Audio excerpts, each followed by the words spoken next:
విజ్ఞాన్ గారు 'కల్కి' మూవీకి, చంద్రబాబు నాయుడు గారి గెలుపుకి ఇద్దరికీ సంబంధం ఏంటి సార్?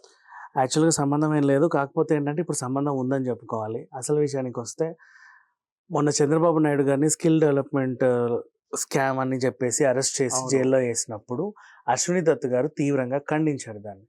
అశ్విని దత్ గారు ఎప్పుడైతే దాన్ని తీవ్రంగా ఖండించారో అప్పటినుంచి కల్కి టీమ్ చాలా భయపడింది. ఇన్ కేస్ మళ్ళీ జగన్ వస్తే మాకు టికెట్లు పెంచరు, మమ్మల్ని ఇంకేం చేయరు, చాలా ఇబ్బందులు పెడతారు. ఆల్రెడీ ఇంతకుముందే ఆయనకి యాంటీగా మాట్లాడితే 'భీమ్లాల్ నాయక్' సినిమాని ఏం అవును. చేశాడో మనం చూసాం. ఇంకా చాలా సినిమాల్ని బోలెడన్నిగా ఇబ్బంది పెట్టాడు. అంతెందుకు అసలు టికెట్లు మేమే అమ్ముతామని చెప్పి రేట్లు తగ్గించి రూ. 5కి, రూ. 10కి సినిమా టికెట్లు పెట్టి సర్వనాశనం చేశాడు. అప్పుడు చాలామంది చాలా రకాలుగా నష్టపోయారనుకో. అయితే 'కల్కి' టీమ్ టైంలో ఇక రేపు నెక్స్ట్ రిలీజ్ అనే టైంలో అశ్విని దత్ గారు ఆయనకు సపోర్ట్ చేయడము వీళ్ళకి బాధేసింది టీమ్. అయ్యో రామ! ఏంటి ఈ టైంలో మా ప్రొడ్యూసర్ ఇలా మాట్లాడాడు ఏంటా అని.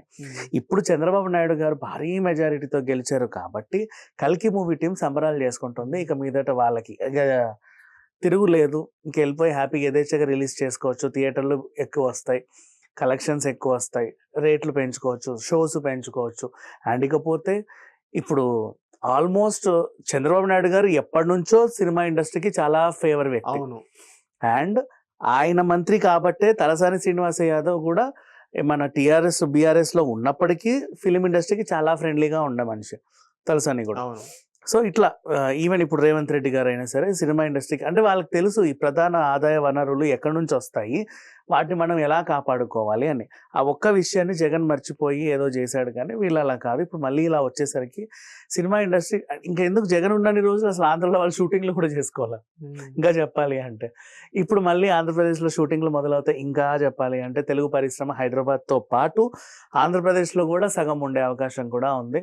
అండ్ వాళ్ళ అంటే ఉండాలి ఖచ్చితంగా. అలా ఉంటేనే రేపటి రోజు థియేటర్స్ మీద ఏమైనా సినిమాలు రిలీజ్ అయినప్పుడు వాళ్ళకి ఫేవర్ ఉంటుంది, వీళ్ళు ఏమైనా చేయగలుగుతారు. రీజన్ చెప్పండి, ఇప్పుడు మన బుక్ మై షో ఆఫీస్ ఇక్కడ ఉంది, బిగ్ ట్రీ ఎంటర్టైన్మెంట్స్. నువ్వు దేశమంతా టికెట్లు అమ్ముకుంటావు, ట్యాక్స్ తీసుకొచ్చి తెలంగాణకు కడతావు, నీ స్టూడియోలు ఇక్కడే వచ్చాయి, నీ న్యూస్ ఛానల్ అన్నీ ఇక్కడే, నీ పోస్ట్ ప్రొడక్షన్ ఇక్కడే, అన్నీ ఇక్కడే, నీ డబ్బింగ్, ఎడిటింగ్, మిక్సింగ్, జూనియర్ ఆర్టిస్టులు A to Z ఇక్కడ పెట్టుకుంటావు. అక్కడ సినిమా అమ్ముకోండి, అక్కడ నుంచి డబ్బులు కావాలంటావు. వాళ్ళకు కూడా ఏదో చేయాలి కదా. అది తెలుగు రాష్ట్రమే, ఇది తెలుగు రాష్ట్రం. ఒక తెలుగు రాష్ట్రానికే పక్షపాతం చూపించడం తప్పు. సో ఈ రకంగా అటు చేద్దామంటే జగన్ అప్పట్లో గట్టి ఇట్లా ఉండాను. నేను గెలిచినప్పుడు ఎవరు ఆయనకు బొకే తీసుకెళ్ళి ఇవ్వాల. సో అందుకే ఆయనకు కొంచెం కోపం వచ్చి ఒళ్ళమండి వీళ్ళని కొంచెం అలా గిల్లాడు.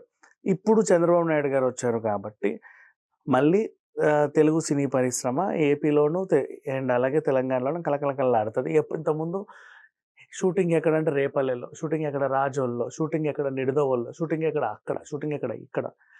ఆంధ్రప్రదేశ్లో కూడా బోల్డ్ అనే లొకేషన్లో షూటింగ్లు జరిగి ఇప్పుడు అసలు ఆ దాఖలాలే లేవు. మళ్ళీ ఆ కళ ఇప్పుడు వస్తుంది. సార్ నిజంగా జగన్మోహన్ రెడ్డి గారి వల్ల ఇండస్ట్రీ అనేది కొంచెం ఇబ్బందిలో గురైంది. అది నిజమేనా? లేకపోతే ఫేక్ రూమర్స్ అని పోసాని కృష్ణమురళి గారు అన్నారు ఏదో ప్రెస్ మీట్‌లో అవన్నీ ఫేక్ అని.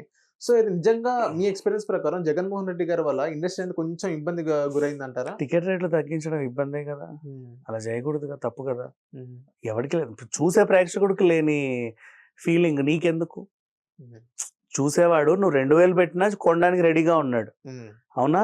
ప్రీమియర్ షో నువ్వు 10,000 పెట్టినా కొనడానికి రెడీగా ఉన్నాడు. నువ్వెవడివి దాన్ని 10 రూపాయలకి ఇవ్వడానికి? అంతే కదా. Thank you sir.